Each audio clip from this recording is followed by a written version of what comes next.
नमस्कार, स्वागत है आपका न्यूज 18 के डिजिटल प्लेटफॉर्म पर। मैं हूं आपके साथ ईशा खान। पाकिस्तान ने खुद को बचाने के लिए सारे पैंतरे अपना लिए हैं, लेकिन उसका हर पैंतरा नाकाम साबित हुआ। ऐसा इसलिए क्योंकि पहलगाम में हुए पर्यटकों पर हमला पाकिस्तान का सबसे बड़ा अपराध है, ऐसा अपराध जिसे माफ नहीं किया जा सकता। अब पाकिस्तान की नींद उड़ी हुई है कि कहीं भारत ने हमला कर दिया तो दुनिया के नक्शे से उसका सफाया हो जाएगा। बता दें, पहलगाम में हुए आतंकी हमले के बाद भारत ने पाकिस्तान के खिलाफ एक और बड़ा एक्शन लिया है। भारत सरकार ने चिनाब नदी पर बने बगलिहार डैम से पानी रोक लिया है।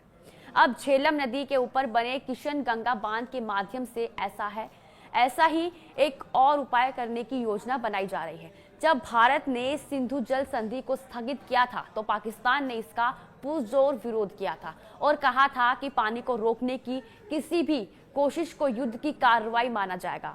इस बीच भारत ने रविवार को पाकिस्तान के पूर्व प्रधानमंत्री इमरान खान और पूर्व मंत्री बिलावल जरदारी भुट्टो के एक्स अकाउंट पर बैन लगा दिया।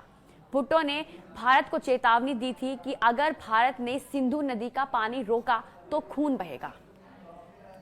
कूटनीतिक जंग में भारत बाजी मार चुका है और अब बारी है उस युद्ध की जो दुनिया के नक्शे से या तो पाकिस्तान को मिटा देगा या पाकिस्तान की जमीन से आतंकवाद को। प्रधानमंत्री नरेंद्र मोदी की रणनीति ने विश्व मंच पर पाकिस्तान को बुरी तरह एक्सपोज कर दिया है। भारत पाकिस्तान तनाव के बीच ईरान एक बार फिर से एक्टिव हो गया है।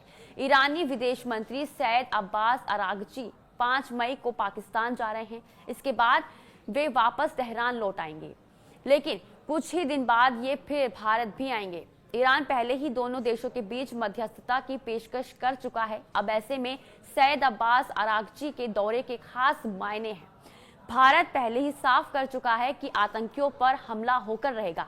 इससे ईरान भी टेंशन में आ गया है, क्योंकि ईरान नहीं चाहता कि भारत और पाकिस्तान के बीच तनाव बढ़े और जंग के हालात बने।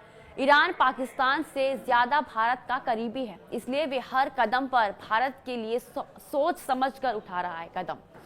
ईरान की कोशिश है कि भारत और पाकिस्तान के बीच बढ़ती तल्खी को कम किया जाए और अगर संभव हो तो डिप्लोमेटिक बातचीत का रास्ता खोला जाए। हालांकि भारत हमेशा की तरह इस बात पर अडिग है कि कोई तीसरा पक्ष भारत पाकिस्तान विवाद में शामिल नहीं हो। एक दौर था जब पाकिस्तान इस तरह के विक्टिम कार्ड खेलकर दुनिया के देशों को गुमराह करता था, मगर अब वक्त बदल चुका है। भारत ने ऊंचे स्तर में पूरी दुनिया को बताया है कि पाकिस्तान आतंकवाद को प्रायोजित करने वाला एक मुल्क है। अमेरिका हो या फ्रांस, जापान हो या ऑस्ट्रेलिया, हर कोई पाकिस्तान के आतंकवाद के खिलाफ भारत के सुर से सुर मिला रहा है और पाकिस्तान एक कोने में सहमा हुआ अलग थलग पड़ा है। पाकिस्तान प्रायोजित आतंकवाद के खिलाफ अब तक America, France, Italy, Britain, Israel, Japan और ऑस्ट्रेलिया जैसे बड़े देश भारत का समर्थन कर चुके हैं। इस लिस्ट में यूरोप समेत दुनिया के तमाम ऐसे देश भी शामिल हैं जो ग्लोबल ऑर्डर में अच्छा खासा रुतबा रखते हैं। भारत को ओआईसी में भी मुस्लिम देशों से सकारात्मक प्रतिक्रिया मिल रही है, जिससे उसका सॉफ्ट पावर मुस्लिम वर्ल्ड में और मजबूत हुआ है। जबकि अपने भाईचारे वाले इस मंच से भी पाकिस्तान दरकिनार होता नजर आ रहा है। बता दें, भारत को मुस्लिम वर्ल्ड का फुल सपोर्ट मिलने वाला है। पाकिस्तान को इन देशों से मिलने वाली फंडिंग पर और हज कोटे पर भी असर पड़ सकता है।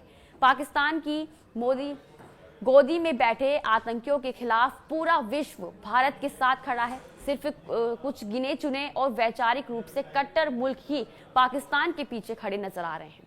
इनमें तुर्की, चीन और अजरबैजान का नाम है। हालांकि ये मुल्क ना तो पाकिस्तान को किस तरह की सैन्य मदद देंगे और ना ही फंडिंग करेंगे।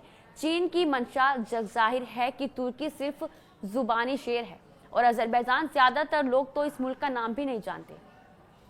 हालांकि समर्थन के ऐलान के बाद तुर्की ने अपना एक जंगी जहाज कराची भेज दिया है और वो कराची पोर्ट पहुंच चुका है। खबर है कि तुर्की का ये जहाज पाकिस्तान की नेवी के साथ युद्धाभ्यास करेगा, लेकिन भारत से जंग की सूरत में तुर्की पाकिस्तान का कितना साथ देगा ये कहा नहीं जा सकता।